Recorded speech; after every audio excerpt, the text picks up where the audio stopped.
मैं Aryan Shukla, business advisor and founder online business workshop. अक्सर होता यह है कि हम थोड़ा सा गैप के बारे में बात करेंगे, क्योंकि जो आम पब्लिक है, चाहे आम पब्लिक हो या आम एंटरप्रेन्योर हो या किसी भी लेवल का हो, छोटा हो या बड़ा हो, सबसे पहले ये लोग फिजिकल गैप देखते हैं।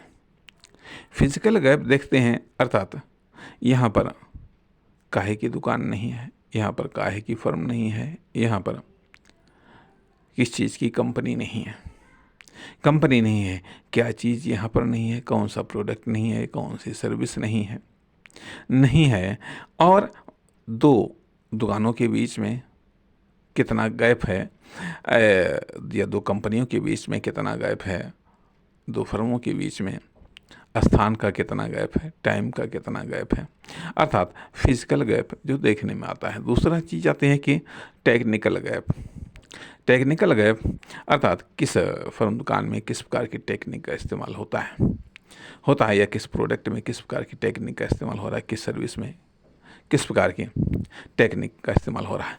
जनरेशन गैप, पीढ़ी का गैप अर्थात कौन सी दुकान किस पीढ़ी का है या कौन सा प्रोडक्ट किस पीढ़ी का है तथा इसके अलावा मॉडल गैप कौन सा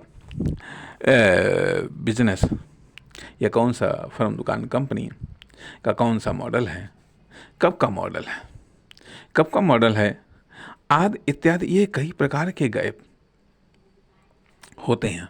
स्थान गैप, समय गैप आदि बहुत सारे गैपों को तलाश किया जाता है। उसके आधार पर कॉमर्शियल डिसीजन लिया जाता है, चाहे फर्म दुकान कंपनी की स्थापना का हो, चाहे प्रोडक्ट के सिलेक्शन का हो, चाहे सर्विस की डिलीवरी का हो, चाहे टाइम से डिलीवरी का हो आदि इत्यादि चीज़ें होती हैं।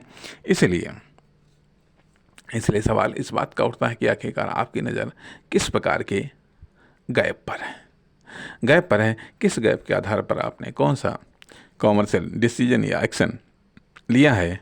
इम्पोर्टेंट बात। नमस्कार, धन्यवाद।